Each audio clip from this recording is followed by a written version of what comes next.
Mats and I, we're ready to just chat about these finals, which was very one-sided. Are you surprised that you see that going so quick? 3 sets for Novak Djokovic. Well, I'm not surprised that Novak necessarily wins in 3 sets, but I think the way that it happened early on in the match, we saw, I mean, you could just go to the second point of the match where Novak hits the second serve and Nadal, for the first time that I've seen Nadal play, he chips a forehand return, and we were commentating, I was commentating, I was like, whoa, what's, and then it looked like Nadal was I don't know if he was nervous or he wasn't sure about it. Yeah, it looked a bit tight, like he didn't know what to do. Should I be physical and spin the ball high? Should I go for my shots? And he just had such a horrible start. And then you realize that, wow, Novak is really playing unbelievably well. He didn't make any mistakes. So 3 sets, maybe not a huge surprise, but the way it happened, I say it's a surprise. Got to give Rafa credit, though. He hasn't played any matches since the US Open, and I think we were all hoping for a really close match, looking at the matches they played at the Open this year. Novak Djokovic played his best tennis at the right time today at this finals, and he made Rafa look like an average player out there. There was no difference between the way Rafa looked today and the way that all the other opponents had looked in this Australian Open. I mean, first of all, the serve of Novak Djokovic has always been underrated. But I think that the biggest difference between when these two play on a hard court, I think, is that Novak Djokovic gets 3 points on the first serve.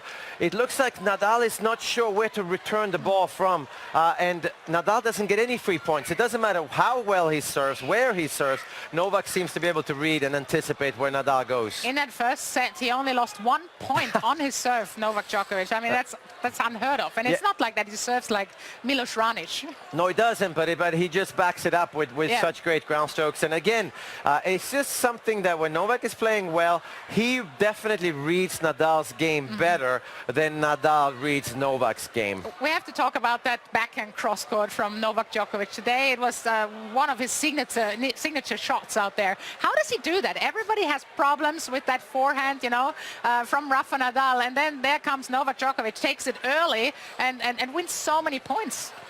I think that's what I was hoping or thinking for us to get a good match, was to see Rafa use his forehand down the line more and go to the Novak Djokovic forehand. Yeah. But I thought he got stuck in some of those rallies, and Novak's backhand is so good.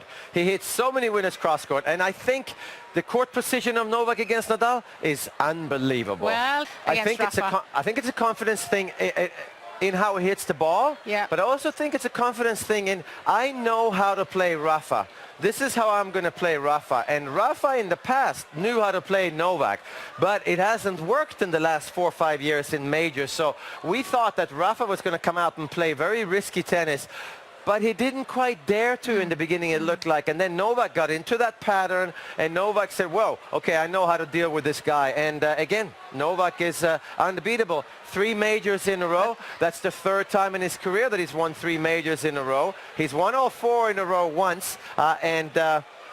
Well, I can wait to see Novak beat Rafa like that, but I can't wait to see them play at the French Open in May if that happens. Well, and can you believe it? I mean, 15 Grand Slam titles now for him. And a year ago, when we were standing here and sitting here, he had to go home and have surgery, and then such a rise in the level of tennis as well. If you would compare him now, his level of tennis, to like a few years ago, how would you rate that? Where you see the biggest difference in Novak Djokovic? I think it's cleaner now.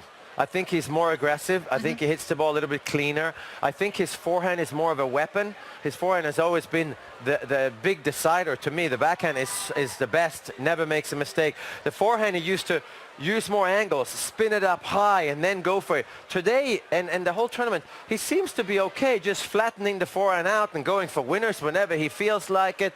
To me as well, the movement. I mean, he obviously had surgery last year in February, March.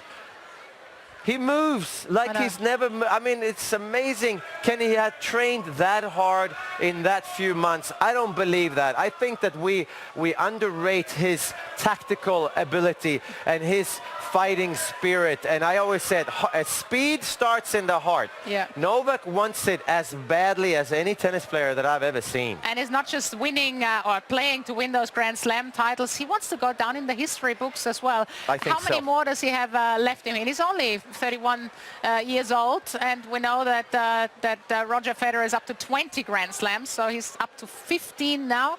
Novak Djokovic, do you think he's going to catch him? Well, he's got 2 more this year, because it seems that Wimbledon was just around the corner when he won Wimbledon last summer. US Open was last month, it seems like, and it seemed like he hasn't lost a match all year. And then suddenly the French Open comes around, and then suddenly, so yeah, I think he's going to win another 2 this year. Suddenly that puts him at 17. Question is, can he win a Grand Slam? That's my question. And look at Novak Djokovic there. He's celebrating with his team. This must be such an exciting moment. Also, his wife is at home. The kids were watching. The Serbian fans are absolutely going crazy back there. Well, what a tournament it was.